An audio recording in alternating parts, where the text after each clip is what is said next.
About 15 minutes into the movie, just as the tension on screen was starting to build, I heard something behind me, soft, slow footsteps on the carpeted aisle. I hadn't heard the door open. I turned around, expecting to see someone who slipped in late, but there was no one there, just rows of empty seats fading into darkness. I brushed it off as part of the movie's sound design and kept watching. I'm not the type to scare easily, and I'm definitely not the kind of person who makes up stories for attention. But what happened to me that night still keeps me up sometimes. It was supposed to be just a quiet, late-night movie, something I've done dozens of times before.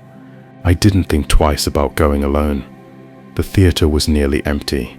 The weather was miserable, and I was looking forward to having the whole place to myself. But I wasn't alone. I only realized that after it was too late, and now I wish I'd never gone. I work freelance, so my schedule's pretty unpredictable. One of the perks is getting to do things when most people can't, like catching a late-night movie on a Tuesday. That night, it was raining hard, and the theater near my apartment was showing a late screening of Hereditary, one of my favorites. I've always preferred watching movies alone, especially horror. There's something about sitting in a near-empty theater, surrounded by silence, that makes the scares feel more real. This particular theater was old, kind of run down, with creaky red seats and yellowed popcorn lights in the halls. It smelled like a mix of butter, mildew and dust, not comforting, but weirdly nostalgic. I bought my ticket, grabbed a soda, and walked into Theater 4. It was completely empty. Perfect. I picked a seat dead center, kicked my feet up, and waited for the movie to start. I felt completely alone, peaceful, at first. Then I heard it again. Closer this time. A low, deliberate shuffle, followed by what sounded like breathing, steady and just behind my left shoulder. I turned again, this time faster, heart starting to race. Still nothing. The aisle was empty. I leaned back in my seat and told myself I was being paranoid. Maybe the building's old pipes were groaning. Maybe I was just too into the movie. Then, out of the corner of my eye, I caught movement. I looked down toward the front rows and saw something or someone duck behind a seat. All I caught was a pale sliver of a face and messy dark hair. They weren't watching the movie. They were watching me, and somehow I knew they had been for a while. I sat frozen, eyes locked on the row where I saw that head disappear. The screen flickered with light and shadow, but I wasn't watching the movie anymore. My ears strained for any sound, a breath, a creak, anything, but the theater had gone dead silent, too silent. I told myself to get up, go tell the staff, or at least switch seats, but I didn't move. I just sat there, staring, trying to convince myself that maybe it was nothing, maybe my mind was playing tricks on me, in the dark. Not in the same spot, closer. 3 rows in front of me, that pale head slowly peeked up from behind a seat. It rose slowly, deliberately, until I could see the eyes wide open, unblinking, staring right at me. Then I saw it again. I gasped out loud. I wasn't just creeped out now. I was scared. The face didn't move, just stared. The eyes were glassy, the expression off, like the muscles weren't quite working right. I still couldn't tell if it was a man or a woman. The hair was wiry, sticking out in every direction, like it hadn't been washed in weeks. I stood up quickly, my seat creaking loud against the silence. The head ducked back down. I walked fast down the aisle toward the exit, but to get there, I had to pass the row where it was hiding. That's when I ran. I didn't care what it was. I just ran. Instead, I saw something I'll never forget. A body stretched along the floor, hidden behind the seats, and above it, a hand holding up what looked like a severed head, mounted on a stick. As I reached it, I instinctively looked down the row, expecting to see someone crouching. I shoved through the exit door so hard it slammed against the wall. My breath was ragged, heart pounding so loud it drowned out everything else. I sprinted down the hallway toward the lobby, not daring to look back. My mind raced. Was it a prank, a prop, a sick joke? But no one else was in the theater. No one else should have been there. No answer. The lobby was empty. No staff at the counter. No late-night workers milling about. I looked around, shouting, "Hello. Someone's in Theater 4. Someone's doing something messed up in there." I fumbled for my phone to call the police, but I had no signal. Not a single bar. I glanced outside. The rain was still pouring. The parking lot mostly empty. My car sat all the way in the back, under a flickering street lamp. I didn't wait. I bolted for the exit doors, yanked one open, and sprinted for my car, splashing through puddles. I didn't care how soaked I got. I just needed to be inside. Doors locked, engine running. I threw myself into the driver's seat, started the car, and flipped on the headlights. But now, it wasn't holding the head. Standing in the front glass doors of the theater was the same figure. The wiry hair, the pale, lifeless face, just standing there, watching. That's when I saw it. I peeled out of the parking lot so fast, my tires screeched on wet asphalt. I didn't stop driving until I was halfway across town. I didn't go home. I didn't want it to know where I lived. The mouth of the head hung open in a silent scream, stitched into place over whoever was beneath. It was wearing it. I'm not the type to scare easily, and I'm definitely not the kind of person who makes up stories for attention. But what happened to me that night still keeps me up sometimes. It was supposed to be just a quiet, late-night movie, something I've done dozens of times before. I didn't think twice about going alone. The theater was nearly empty. The weather was miserable, and I was looking forward to having the whole place to myself. But I wasn't alone. I only realized that after it was too late, and now I wish I'd never gone. I work freelance, so my schedule's pretty unpredictable. One of the perks is getting to do things when most people can't, like catching a late-night movie on a Tuesday. That night, it was raining hard, and the theater near my apartment was showing a late screening of Hereditary, one of my favorites. I've always preferred watching movies alone, especially horror. There's something about sitting in a near-empty theater, surrounded by silence, that makes the scares feel more real. This particular theater was old, kind of run down, with creaky red seats and yellowed popcorn lights in the halls. It smelled like a mix of butter, mildew and dust, not comforting, but weirdly nostalgic. I bought my ticket, grabbed a soda, and walked into Theater 4. It was completely empty. Perfect. I picked a seat dead center, kicked my feet up, and waited for the movie to start. I felt completely alone, peaceful, at first. About 15 minutes into the movie, just as the tension on screen was starting to build, I heard something behind me, soft, slow footsteps on the carpeted aisle. I hadn't heard the door open. I turned around, expecting to see someone who slipped in late, but there was no one there, just rows of empty seats fading into darkness. I brushed it off as part of the movie's sound design and kept watching. Then I heard it again. Closer this time. A low, deliberate shuffle, followed by what sounded like breathing, steady and just behind my left shoulder. I turned again, this time faster, heart starting to race. Still nothing. The aisle was empty. I leaned back in my seat and told myself I was being paranoid. Maybe the building's old pipes were groaning. Maybe I was just too into the movie. Then, out of the corner of my eye, I caught movement.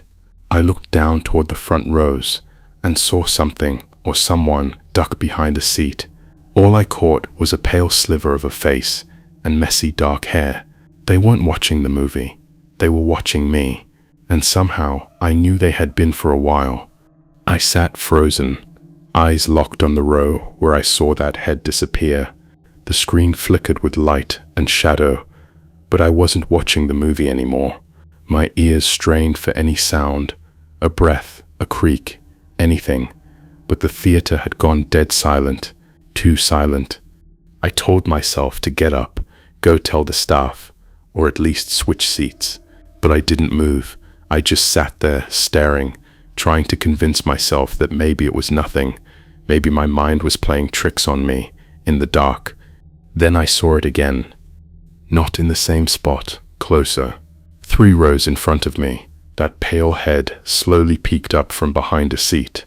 It rose slowly, deliberately, until I could see the eyes, wide open, unblinking, staring right at me. I gasped out loud. I wasn't just creeped out now. I was scared. The face didn't move, just stared. The eyes were glassy, the expression off, like the muscles weren't quite working right. I still couldn't tell if it was a man or a woman. The hair was wiry, sticking out in every direction, like it hadn't been washed in weeks. I stood up quickly, my seat creaking loud against the silence. The head ducked back down. I walked fast down the aisle toward the exit, but to get there, I had to pass the row where it was hiding. As I reached it, I instinctively looked down the row, expecting to see someone crouching. Instead, I saw something I'll never forget. A body stretched along the floor, hidden behind the seats, and above it, a hand holding up what looked like a severed head, mounted on a stick. That's when I ran. I didn't care what it was. I just ran. I shoved through the exit door so hard it slammed against the wall. My breath was ragged, heart pounding so loud it drowned out everything else. I sprinted down the hallway toward the lobby, not daring to look back. My mind raced. Was it a prank, a prop, a sick joke? But no one else was in the theater. No one else should have been there. The lobby was empty. No staff at the counter. No late-night workers milling about. I looked around, shouting, "Hello. Someone's in Theater 4. Someone's doing something messed up in there." No answer. I fumbled for my phone to call the police, but I had no signal. Not a single bar. I glanced outside. The rain was still pouring. The parking lot mostly empty. My car sat all the way in the back, under a flickering street lamp. I didn't wait. I bolted for the exit doors, yanked one open, and sprinted for my car, splashing through puddles. I didn't care how soaked I got. I just needed to be inside. Doors locked, engine running. I threw myself into the driver's seat, started the car, and flipped on the headlights. That's when I saw it. Standing in the front glass doors of the theater was the same figure. The wiry hair, the pale, lifeless face, just standing there, watching. But now, it wasn't holding the head. It was wearing it. The mouth of the head hung open in a silent scream, stitched into place over whatever whoever was beneath. I peeled out of the parking lot so fast, my tires screeched on wet asphalt. I didn't stop driving until I was halfway across town. I didn't go home. I didn't want it to know where I lived. But it already did. I just didn't know that yet. I ended up sleeping in my car that night, parked outside a 24-hour gas station with the lights on and people nearby. I couldn't stop shaking. I didn't tell anyone at first who would believe me. Eventually, I called the theater the next day. They told me Theater 4 had been locked all night after the last showing. Their security cameras malfunctioned, apparently. No footage available. Later that week, I checked my home security camera out of habit. At 2:43 a.m., the night it happened, a motion alert had been triggered. The footage showed someone standing at the edge of my driveway, just outside the light. The shape was blurry, but the outline of the head, too large, too round, made my stomach drop. I moved apartments the following month. Never went back to that theater. I haven't watched a horror movie in a cinema since. I don't care if you think I'm paranoid, or that it was a mask, or a prank. Whatever it was, it followed me. So if you ever find yourself alone in a dark theater, and you think someone might be watching you, don't wait to find out, just leave. Because you might not be watching the movie. Something else might be watching you.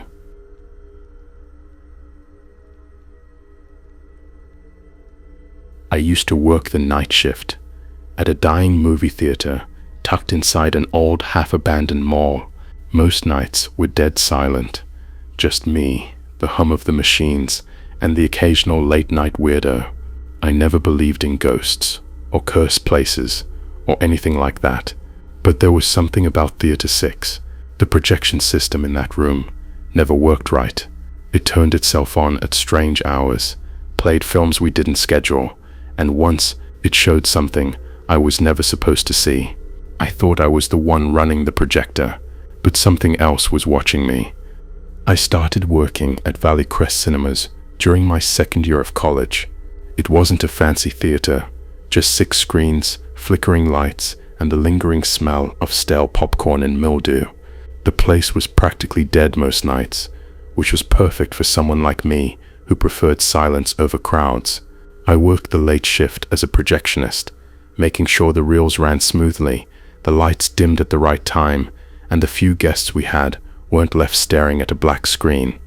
The projection booth was this narrow, elevated hallway above the theaters, dusty, hot, and full of ancient equipment that rattled like it was held together with duct tape and regret.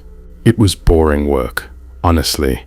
I'd load up the film, start the timer, then scroll through my phone or nap in the manager's office. Every theater had its quirks, but Theater 6 was different. The bulb would flicker without warning, the reel would skip frames like someone was tampering with it, and sometimes the projector would just turn on by itself. At first I chalked it up to faulty wiring, but the longer I worked there, the more it felt like something or someone wanted that room to stay active, even when it was empty. One night, after the final screening ended and all the guests had cleared out, I was locking up the projection booth when I heard the familiar whir of a reel starting behind me. Theater 6. The projector had turned on by itself again. I went to shut it off, annoyed more than anything, but when I looked through the booth window, something stopped me cold. There was a film playing. Not a trailer, not a reel I'd loaded, just raw, silent footage. It looked like it was shot with a handheld camera, shaky and grainy. The image showed a long, narrow hallway, dimly lit. The person holding the camera turned a corner, entered a bedroom, and slowly approached the bed. There was someone sleeping there, curled up, unaware. I felt this weird pressure in my chest. The camera kept getting closer to the sleeping person's face. The image wasn't clear, but I swear, it looked like me. I tried to stop the reel, but the controls were frozen. I yanked the power cord from the wall. Nothing. The film kept playing. And that's when I realized it wasn't coming from our system. That projector was playing something we didn't own, something we weren't meant to see. I rushed down from the booth and into Theater 6, hoping maybe, somehow, there was an actual reel playing, or maybe one of the other workers was pulling a prank. But the theater was empty. No guests, no staff, just rows of seats bathed in the flickering glow of the screen. And the film was still rolling. I looked up. The footage had changed. It wasn't in a bedroom anymore. It was back in the theater, this theater. Theater 6. Same rows, same torn seat covers, same flickering exit light in the back. The camera was walking through the aisles slowly, deliberately. From its angle, it looked like someone or something was creeping toward the front rows. I turned to check behind me. No one. But when I turned back to the screen, the camera had moved again. Now it was in the projection booth, staring out the window I had just been standing in. It was from the exact angle I had watched the film from just minutes ago. I bolted for the stairs, back to the booth. I don't know what I expected to catch someone, find an explanation. Instead, I found the control panel fried. The system was off, completely cold, as if it hadn't been powered in hours. Yet the film was still playing. I stood there frozen, staring at the silent, dead projector. No light, no spinning reels, while the image on the screen below kept moving. Then I noticed something else. On the monitor next to the console, someone had scheduled a screening for the next night at 3:33 a.m. title, The Projectionist. Only I hadn't touched that monitor in days, and no one else had access to that terminal. I should have quit right then, but something pulled me back the next night. Curiosity, maybe, or the sick feeling that whatever this was wouldn't stop until I saw it through. I got to the theater just after 3 a.m. The place was dead silent, no lights on, no staff. I unlocked the booth and went straight to the panel. Sure enough, the schedule still showed it. The Projectionist, 3:33 a.m., Theater 6. I tried to delete it. Wouldn't let me. I waited. 3:32, 3:33. The projector in Theater 6 powered on by itself. I looked through the booth window. The screen lit up. This time, the footage was live. I could tell because the camera angle was of the projection booth from inside Theater 6, from the audience's perspective. On the screen, I could see myself standing there in the booth, staring down just as I was now. And then slowly, something began to rise into frame behind me.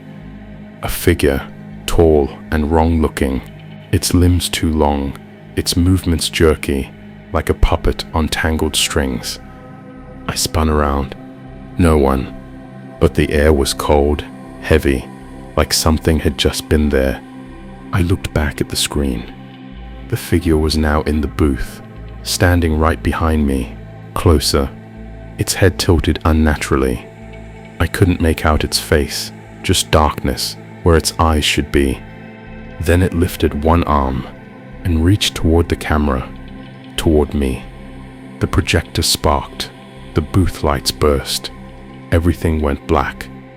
I didn't scream. I couldn't. I just ran out of the booth, out of the theater, into the night, heart hammering like it was trying to punch through my chest. And I swore I'd never go back. But something tells me it followed me anyway. I quit the next morning without saying a word. A week later, a package showed up at my apartment. No return address. Inside was a single 35mm film reel, unlabeled, except for 3 words written in red marker on the canister, now showing tonight. I never opened it. I won't. Whatever was in Theater 6, it wanted an audience.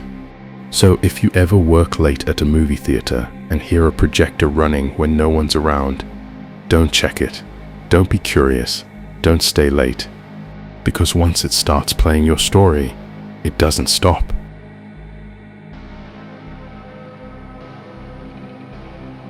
I used to love going to the movies alone.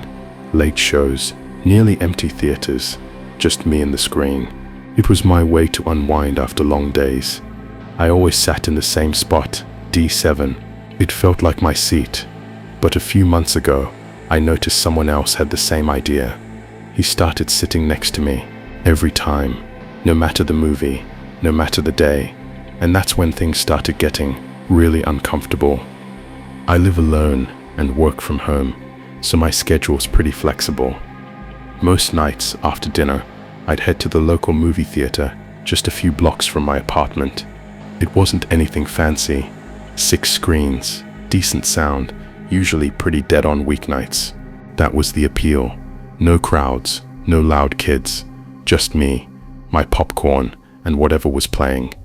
Over time, I developed a habit.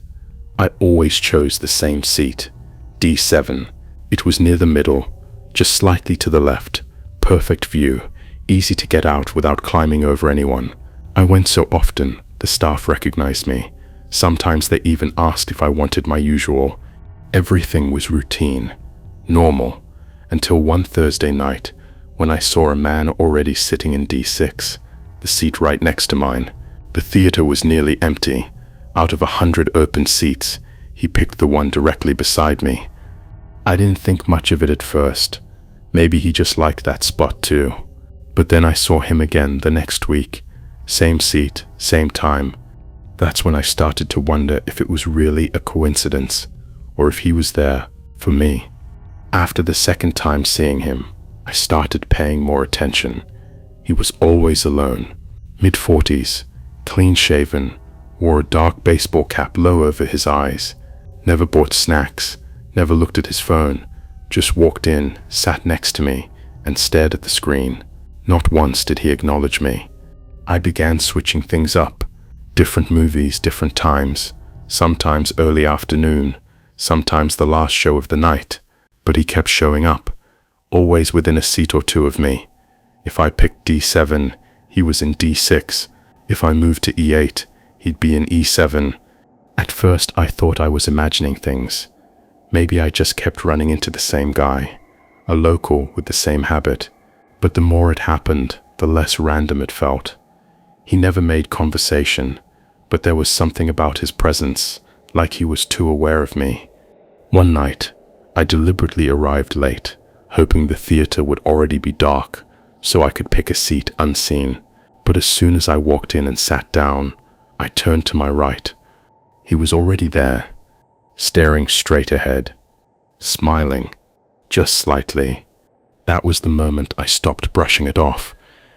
I left the theater before the movie ended, heart racing. The smile wasn't big, barely noticeable, but it was intentional, like he knew I was watching, like he wanted me to see it. I went home and checked my ticket history. Over the past 6 weeks, I'd seen 9 different movies on 7 different days, at 5 different times, and he had been there every single time. I didn't know his name. I'd never seen him enter or leave, but somehow he always knew where I was going to be. I stopped going to the movies for 2 weeks after that, just stayed home, tried to forget about it.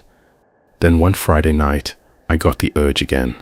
I picked a theater across town, one I'd never been to before, and bought a ticket under a new email address. I didn't choose my usual seat. I chose something random, H12. When I walked into the theater, it was almost empty. I sat down, scanned the room. No sign of him. I told myself it was over, that maybe it had all been in my head. Then, about 20 minutes into the film, I glanced back casually, and my stomach dropped. He was sitting 4 rows behind me, dead center, his head just barely visible above the seat, not watching the movie. Watching me. He didn't move, didn't flinch when I saw him, just stayed locked in that position, like he'd been there the entire time. I didn't wait. I walked out, fast, didn't even look back, drove home with every mirror in my car tilted to the back seat. I didn't go to another movie after that, but somehow that didn't stop him. I tried everything to shake the feeling, and him. I deleted my movie apps, changed my routines, even started going out with friends, more just to avoid being alone. Weeks passed without incident. I almost let myself believe it was done. Then came the email. It looked like an automated message from my old theater, one I hadn't been to in over a month. The subject line read, "Lost item, seat D7.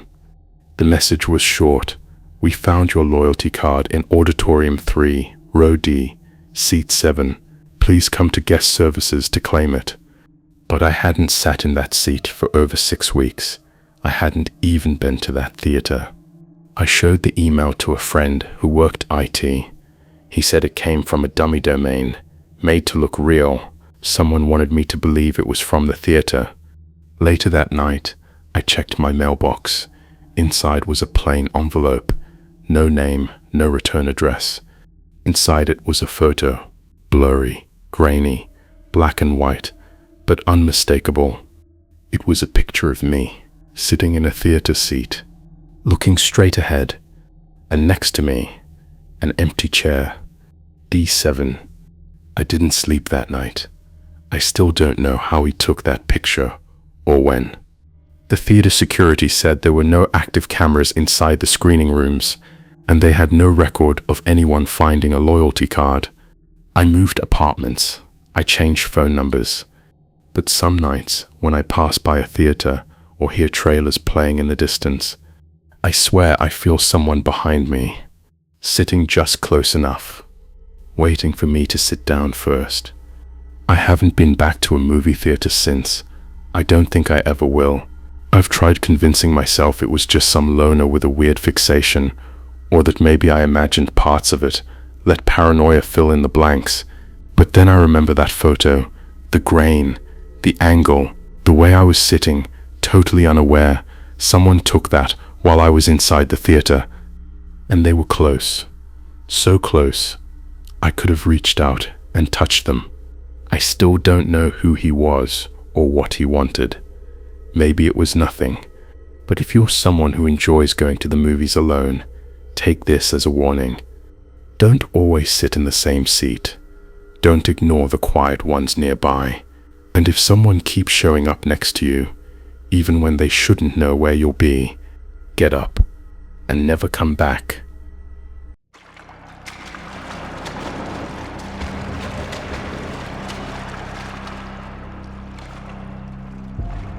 I live on the 3rd floor of an apartment complex. No pool nearby, no open water.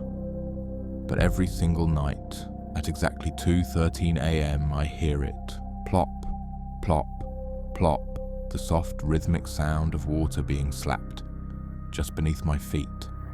I used to think it was the pipes, maybe rats, maybe my neighbours, until I realised no one lives below me. The unit directly underneath has been vacant for months. I've checked. I even asked the landlord. Still, the sound never stops. I used to work night security at a pool, and I think something followed me home. I used to work as a night security guard at a high-end apartment complex just outside the city. Not a dangerous job, not exciting either. Just routine walkthroughs, camera checks, and the occasional noise complaint. The only thing that ever really stood out was the pool. It was massive, perfectly clean, eerily still at night, and open to residents until 10 p.m. sharp. After that, no one was allowed in. Most nights were uneventful. I'd do my first sweep around 9:45, make sure everyone had cleared out, lock the gate and spend the rest of my shift watching cameras in the security room. But one night I was running a little behind. I didn't get to the pool until almost 10:15. As I walked up the path leading to the gate, I heard it. This strange, rhythmic sound. Plop, plop, plop. Like someone gently slapping the water, over and over. It wasn't the sound of swimming or splashing, just tapping. I called out, expecting to see some drunk tenant still in the water. Nothing. I turned on the floodlights. The pool was empty. Still. No movement, no ripples, no one in sight. But the sound didn't stop. It kept going. Even when I was alone. The next night, I made sure to get to the pool early, before 10, before the sound could start. Everything seemed normal. I cleared out the last couple lounging by the chairs, locked the gate and went back to the office. For a while it was quiet, but right around 2 a.m. the noise started again. Plop, plop. Slow, measured like someone playing with water. I stared at the monitors. The pool was empty. No movement, just dark, rippling water under the dim security lights. But the audio feed, the mic above the gate, it picked it up. The same rhythmic tapping. I turned up the volume and my skin crawled. It sounded closer. The third night, I brought a flashlight and went out there myself. At exactly 2:13 a.m, I saw it. A patch of dark hair floating in the center of the pool. No head, no face, just hair, long and black, gently bobbing like someone submerged just beneath the surface. Then, without a ripple, it sank. Not like it drifted or was pulled by a current. It was dragged down. The next day, I checked the camera footage again. Nothing appeared. No hair, no sound. But I know what I saw. And I wasn't imagining it. I couldn't let it go. I wasn't sleeping, wasn't eating right. Every night I dreaded 2:13 a.m. It always came. And with it, that plop, plop sound, I started digging into the building's incident reports. Nothing official about the pool. But after talking to one of the older maintenance guys, I learned something that chilled me to the bone. 3 years ago, a young woman drowned in that very pool. It wasn't in any public record. Apparently, the family threatened a lawsuit and demanded discretion. The woman had wandered out late at night during a family party, and no one noticed she was missing until it was too late. The guard on shift that night had stepped away. No one ever saw how she fell in.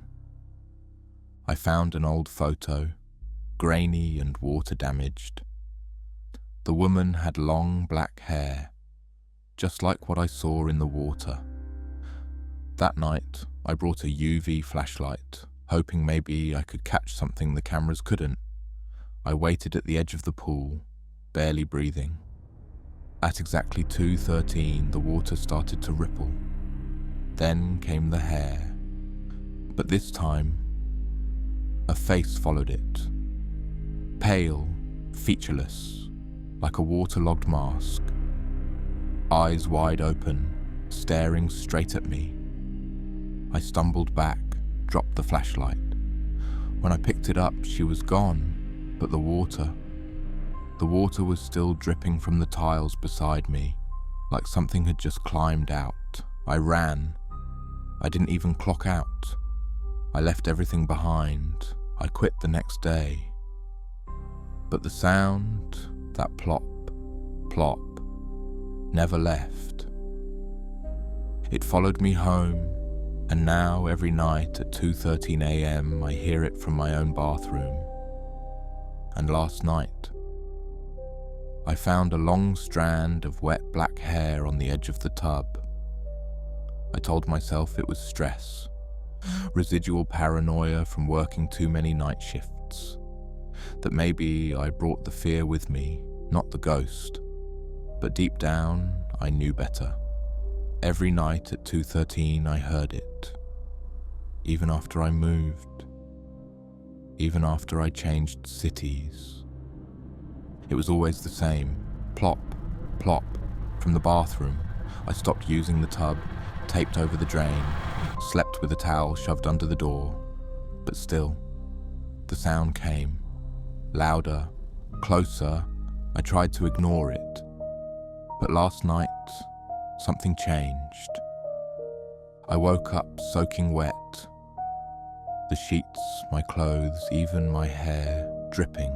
My phone ruined. I hadn't sleepwalked. The doors were locked.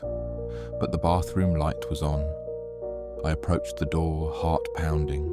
The sound wasn't just slapping water anymore. It was breathing.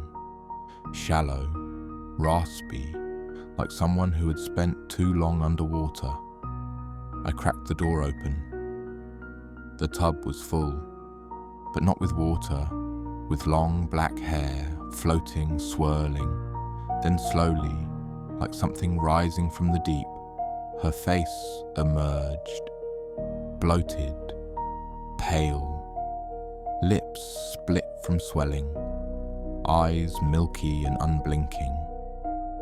She opened her mouth and water poured out, black and thick like oil. It spilled over the edge. Reached my feet, I slammed the door and ran. I didn't sleep, I didn't shower, I left everything behind again. But no matter where I go, I hear it, that cursed rhythm, that slow, wet plop, plop, from places it should never be. She isn't tied to the pool. She isn't tied to a place. She's tied to me. And now, I think she's ready to pull me under.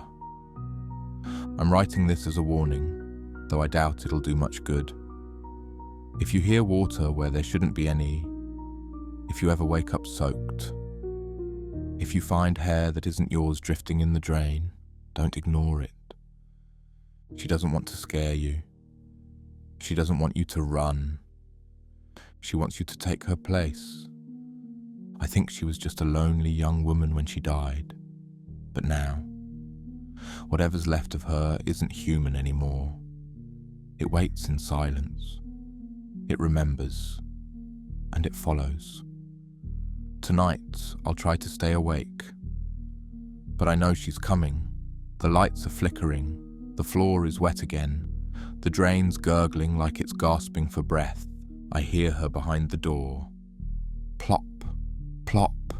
Please, never stay alone near still water after midnight. Some reflections aren't yours, and some drownings never really end. I used to think swimming pools were the safest place to unwind. Open space, clear water, nothing to hide. But that changed when I moved into a luxury apartment complex with a rooftop pool. From my very first swim, I noticed him, an older man sitting behind the dark glass of the maintenance room, always watching. Morning, evening, rain or shine, he never moved, never spoke, just stared. I thought he was staff, until I walked around back one day and found the maintenance room empty. No lights, no equipment, just a mirror-like window facing the pool, a one-way mirror. And me. I moved into the sky-rise apartments last summer, one of those glass and steel luxury buildings with a rooftop pool, gym, and 24/7 security.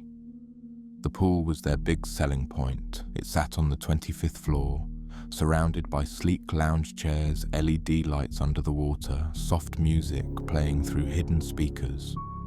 It felt like a resort, elevated, pristine, detached from the real world. I made it a habit to swim every evening after work. It helped me unwind, clear my head. But after a few nights, I noticed something strange. Across the pool, behind a large panel of dark tinted glass labelled maintenance, there was always a man sitting in a chair, always the same posture, arms on the armrests, eyes fixed directly on the water. At first I figured he was just part of the staff, maybe a bored technician keeping an eye on the filtration system, but then I realised he never moved. Not once. I'd be in the pool for 20 minutes and he'd sit perfectly still the entire time, like a statue. No blinking, no nodding, just watching. And the weirdest part, it didn't matter what time I came. Morning, night, late afternoon, he was always there, always watching. Curiosity got the better of me. One afternoon, I finished my swim early and decided to walk around the perimeter of the rooftop to see where that maintenance room led. I expected to find a locked utility door, maybe a small office, but there was nothing. Just a blank concrete wall. No signage, no door, no window. From the outside, it was like the room didn't exist. Back at the pool the next day, he was there again. Same posture, same dead stare through the glass. I tried waving once, subtle at first, then more obvious. No response, not even a twitch. I asked the front desk staff casually, "Hey, who's the guy in the maintenance booth?" The girl looked confused. "Maintenance booth? There's no one stationed up there," she said. "Just automated systems." That night, I swam later than usual. Around 10:30 p.m, I surfaced mid-lap and looked toward the glass. Empty. No one in the chair. I almost laughed. Maybe I imagined it all. But then, as I climbed out, I glanced back once more and saw him again, closer to the glass than ever before, standing. His face just inches from the pane, still watching. I couldn't shake the feeling that something was wrong, not just eerie, but fundamentally off. Over the next few days, I stopped swimming. I watched from the lounge chairs instead, sunglasses on, pretending to read while keeping one eye on the glass. He was always there, always staring. But I started noticing something new. My apartment, 3 floors below the rooftop, began to feel invaded. After every shower, I'd find condensation on the mirror, even though I'd left the bathroom window open. I kept discovering faint, wet footprints leading from my hallway to the living room. Once I even found a single strand of hair on my pillow, long and grey. No one else had access to my unit. One night I decided to record my swim with a waterproof camera hidden in my goggles. I swam as usual, trying not to act suspicious, making sure the lens captured the maintenance booth. When I got home and reviewed the footage, my blood ran cold. At the 15-minute mark, the man behind the glass leaned forward, but not just toward the window. His face pressed against it, distorting, flattening like soft flesh against cold glass. Then his hand appeared. From inside the pool wall, reaching out through the tiles just inches behind my head. I paused the video, rewound, played again. The hand was inside the pool, not a reflection, not a trick of light. Something had been in there with me. I didn't sleep that night. I packed my bags and checked into a motel. But even now, when I shower, I swear I see shapes moving behind the fogged mirror. And the next morning, there were wet footprints on the motel floor. I called the building management anonymously and reported suspicious activity in the pool's maintenance area. They brushed it off. "It's just tinted glass. There's no one inside," the man on the line said. "That section's sealed off. It's not even used anymore." Sealed off? Then who the hell had been watching me all this time? I couldn't let it go. I returned to the building one last time, early in the morning before sunrise. I snuck up to the rooftop pool with a flashlight and my phone. The place was empty. No music, no lights. Just silence and the surface of the water, dark and glassy. I approached the maintenance glass slowly. From this close, I could see the faint outline of the chair behind it. Empty. My reflection stared back at me, until it didn't. The reflection blinked. I froze. The reflection slowly tilted its head, even though I hadn't moved. Its eyes narrowed, lips curling into the faintest smile. Then I heard the wet slap of footsteps behind me. I turned, heart hammering in my chest, but saw only the pool, still and dark. I spun back around, and the glass was clear. On the other side stood the man. Not on a chair, not in shadow. Up close, watching, smiling.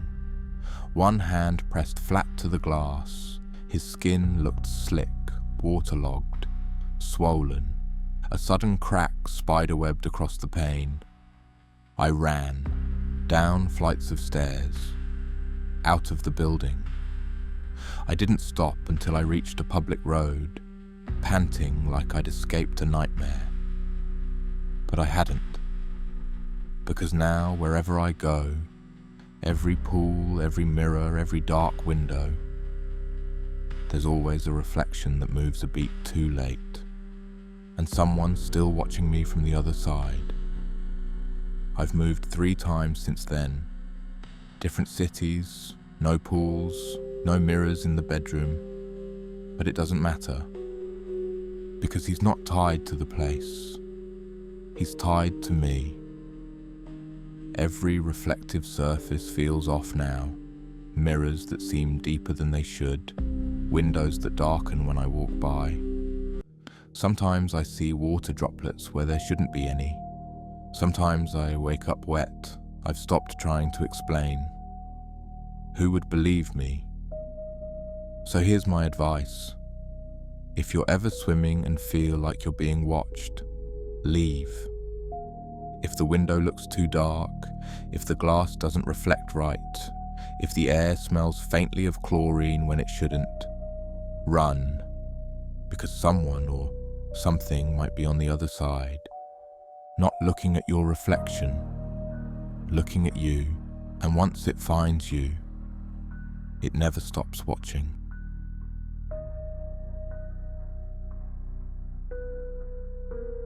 My roommate disappeared after a mandatory night swim class.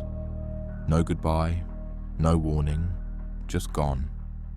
The school claimed she transferred for personal reasons, but her books were still on the desk, her toothbrush still in the cup.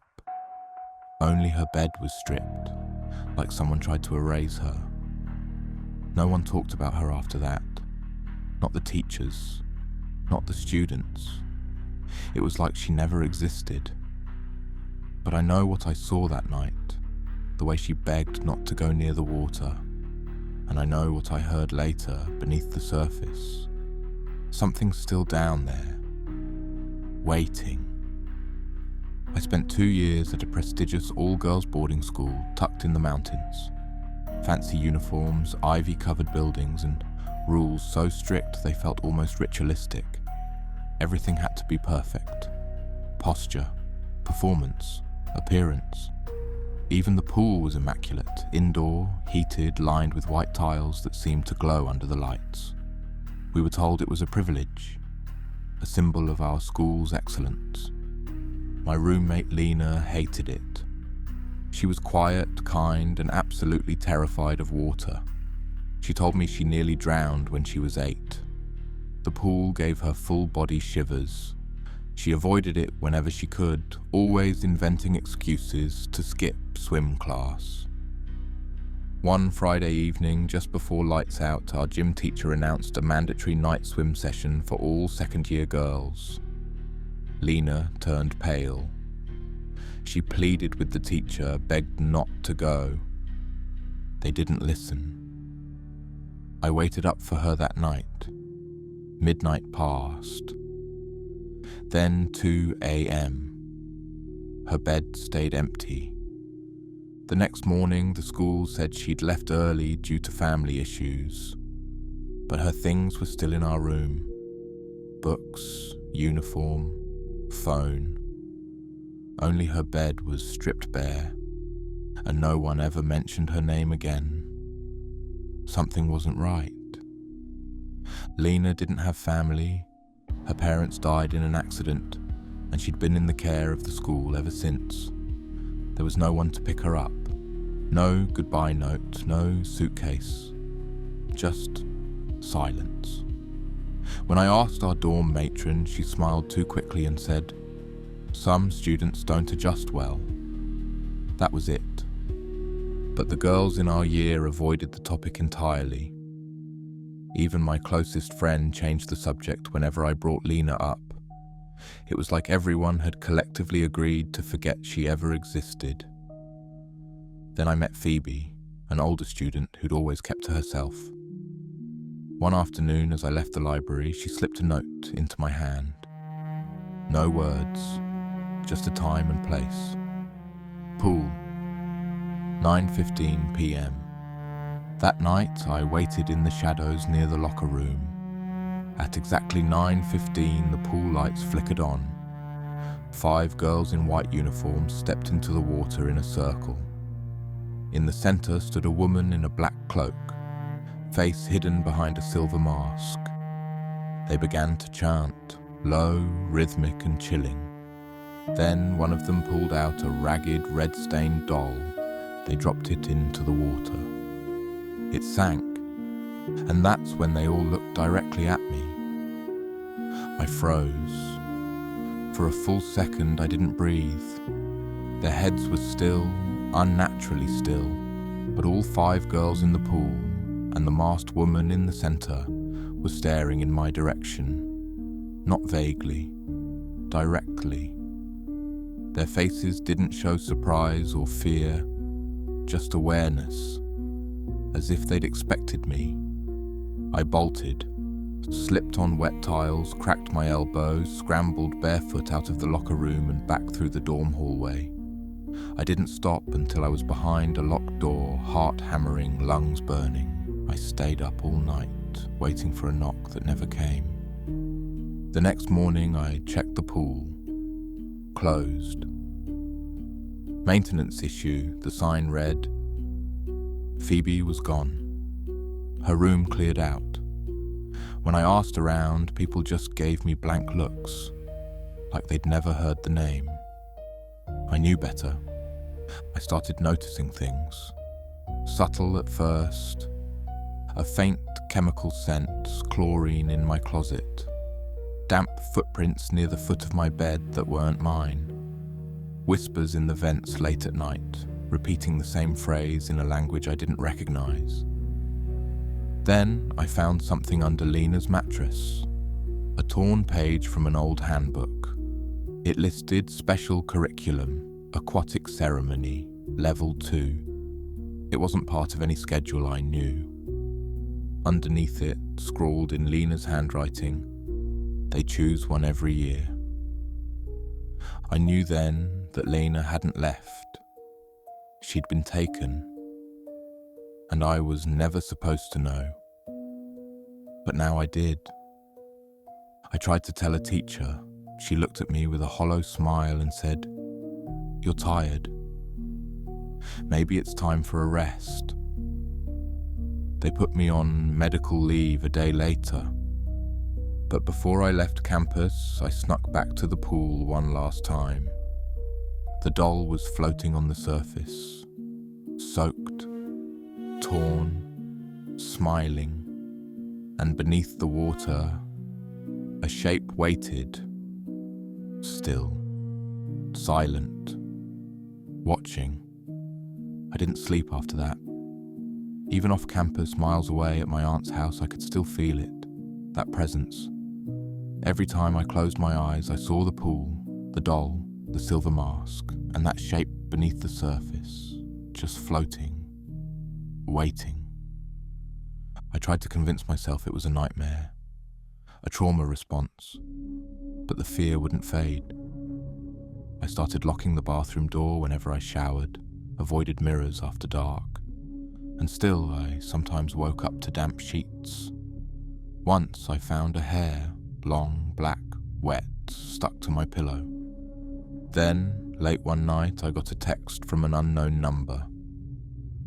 She never left. I didn't reply. I didn't sleep. A few days later, I saw a post online. Another girl from my former school, missing, different year, same dorm, no witnesses. The school's response? Family emergency. I clicked on the article. In the photo attached, the reporter had captured a sliver of the pool in the background. I zoomed in. The water was calm, peaceful.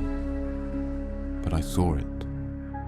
Just under the surface, hair, dark, flowing, like someone hovering inches below, waiting to rise. I stared at that image for hours, because I knew what it meant. They were still doing it, and next time, they wouldn't let anyone escape. I've never spoken to anyone about this, until now. Not because I'm afraid they won't believe me, but because I'm afraid someone will. If you're reading this and you attend that school, don't go to night swim. Don't follow notes. Don't trust the schedule. And if you've already seen the silver mask, if you've heard the chanting in the vents, or found your sheets damp without reason, leave. Immediately. Don't wait for answers. Don't confront anyone. Just go. Because once they notice you, there's no going back. They choose one every year. That's not superstition. That's tradition. And the ones who disappear, they don't transfer. They don't run away, they stay down there, beneath the surface, still watching, still waiting.